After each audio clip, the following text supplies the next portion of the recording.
Hello, everyone. Welcome to Environmental Peace Building Association's initiative called Spotlight, in which we are exploring stories and people behind environmental peace building. And today we are delighted to have Shanna McClain. She is the Disasters Program Manager at NASA. Shanna, welcome to Spotlight. Thank you, Bouquet. It's great to be here. It's great to have you, and I think many of us are very curious about your current job. So could you please tell us about telling your current job? Sure. So, hi, everyone. Thanks so much for taking the time to be part of this with me today, and for inviting me also to participate in the spotlight. Essentially, my job is to direct the disasters program at NASA. What many people don't realize is that we have a very large and growing and evolving Earth Sciences division at NASA. So, most people are thinking about space when they think about NASA, but really, what's exciting about my job is that I get to focus on how to advance science for the benefit of all of us here on Earth.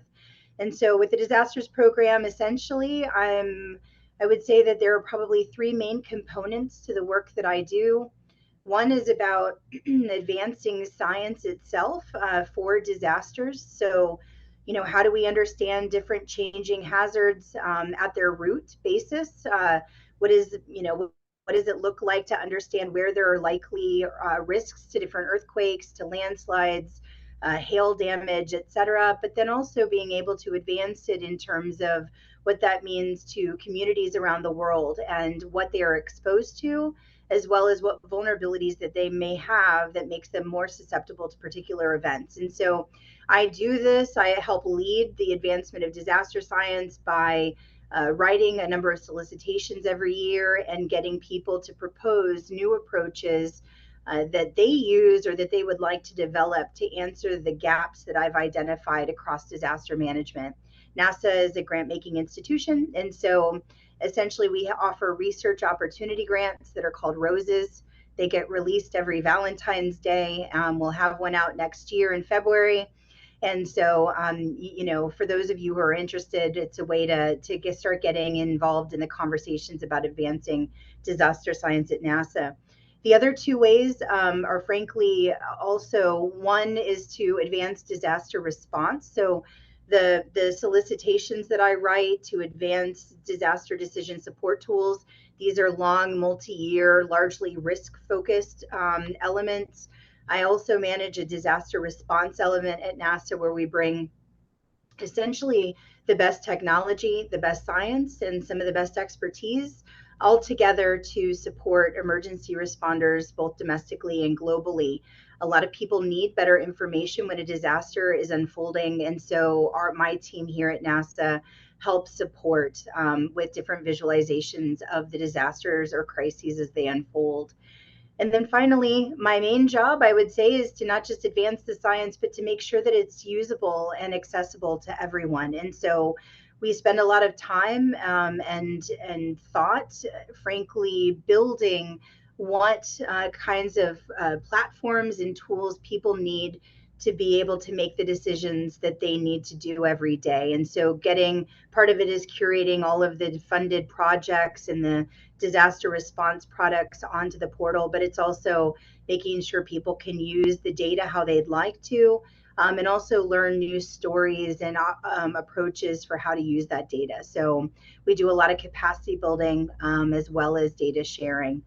And that's essentially my job in a nutshell. Oh, it is very interesting and inspiring. And I would like to ask how your path is shaped like this. What is the story behind it? Yeah, that's a good question. NASA was not my intended path, I would say. When I was young, I became exposed at a very early age to, the wonder of the environment. I believe myself to be an environmentalist at my core. I loved being in nature with my family, and eventually that transitioned into me pursuing initially an environmental science degree, and then looking into the connections between science and policy, and what that meant to connect the science that we have available to us to the decisions that we need to make, either from policy perspectives, planning perspectives, et cetera. And so there were a number of things, a number of different jobs that I've had that have exposed me to different elements that brought humans and the environment together. One was working initially with the Environmental Law Institute on work related to post conflict natural resources management under the guidance of Carl Brook. I also had opportunities to work with the UN, where a specialized unit between UN OCHA, the Office for the Coordination of Humanitarian Affairs, and the UN Environment Program were trying to better integrate environmental considerations into humanitarian activities. And eventually, what brought me to NASA was a AAAS fellowship that tries to bring more scientists to the policy arena. But why I took this job was because they were coming from a different perspective than what I had had previously. I was always trying to get the humans to think more about the environment, and the changes that were taking place in my past jobs. But with NASA, we see the environment change, we see climate change, we know the science of our changing world, but we need to be able to put it in the perspective of humans. And so it was a novel spin on, I think, the challenge that's haunted me professionally for quite some time now. And but along with it, it meant that there were a lot of opportunities for exploring new pathways, and really bringing the environmental and humanitarian worlds together, with the science that we leverage at NASA and really build. So you have very rich experiences, and it sounds like a lot of hard work, commitment, passion, and also, of course, energy. So it must have some challenges as well. So I would like to ask, what were the challenges you were facing that led to the person who you are today? I would say the challenges were interesting. I think it's always good to think in terms of, what seemed as a challenge at the time has actually become critical for who I am today. And so I think that they were opportunities in disguise, but they didn't feel like that at the time. And so I'm the first person in my family to have a degree of any kind, bachelor's, master's, or PhD. And so navigating college, I think, was quite burdensome for me. I wasn't really sure how to get grants and all the things and guidance. I would say all the things that you need in order to be successful and to navigate a lot of the academic experience. And so I worked full time to put myself through school. I went to school full time.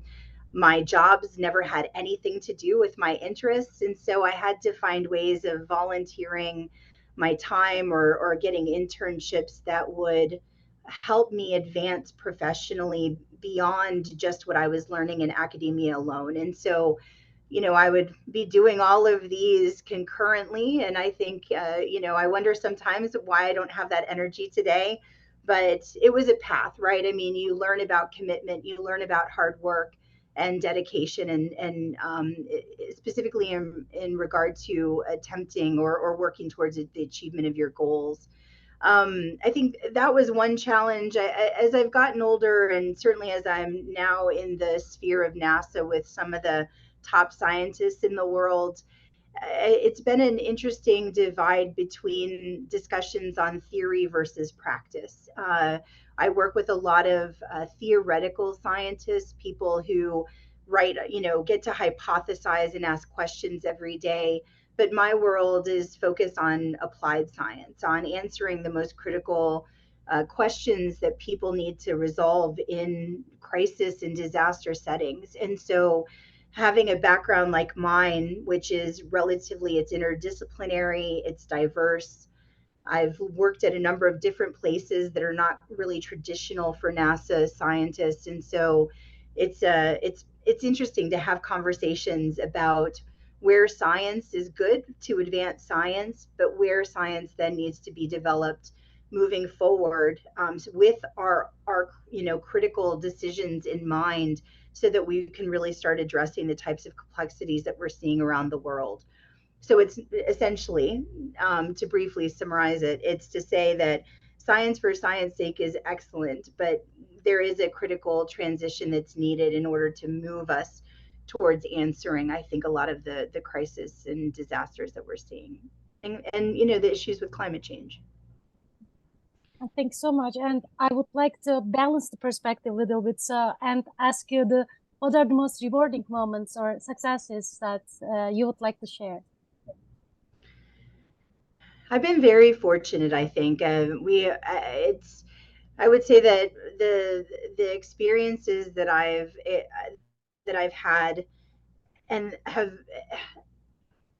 they've shaped me to who I am today. And some of them were personal rewards, others were professional rewards. But I would say being able to, I guess, maybe specific highlights that I look fondly back on, opportunities to work in the field and to work directly with people to understand the problems that they are facing. I find that critical to us understanding how to direct and plan for creating solutions of the future. So, with work that I did with the Environmental Law Institute, I was given the opportunity to work with communities in Japan that had been impacted by the Tohoku earthquake and tsunami and the Fukushima nuclear disaster, being able to understand what it's like to be forcibly displaced and not really able to return to your home for decades. And being able to understand what people's basic needs are and how we can work towards accommodating them or creating smarter policy solutions. That was a time in my life I will never forget. Working at NASA, we were able to go into the Rohingya camps of Bangladesh, where people who were, fleeing their homes, fleeing persecution in their country, leaving everything they had, and moving into Bangladesh for refuge, and then being hit by landslides and flash floods. Being able to work in those communities alongside the refugees with the UN entities so that we could improve how they understood risk and how we could reduce some of that to what are arguably some of the most vulnerable people in the world. These are rewarding experiences. And what's been nice about it is that I have a passion for humanity and the environment personally, but I'm able to marry all of these things professionally. And so these are elements that I'll carry with me forever. I mean, since you mentioned that from the younger age, you have always been passionate about the environment and humanity, and you are doing it right now and seeing the impact of it. And many young people also have the same dream and hope right now. And I think it is very valuable to see examples like you, like turning the dreams into reality. So, in this regard, is there any recommendations for young people would you like to share? Sure. I think that it's interesting.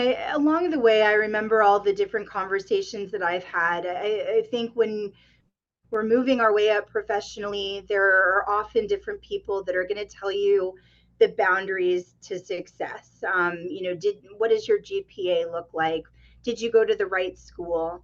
I never had the option of really worrying about which school I went to. I knew I was going to go to college, and I made it happen. And they were never the best schools, but they gave me a rewarding education, and I am where I am today without going to Harvard. And so I think instead of focusing on those things, which I didn't have any control over, I focused on giving myself the experiences that I thought would help me advance in my profession, but also help me better understand what different opportunities existed, because all of my family are in sales. They don't really, I don't know that they even have a passion for the environment quite like I do. And so I'm a bit of an odd duck in my family where they don't always understand what exactly I'm up to, but they love me. And so I think being able to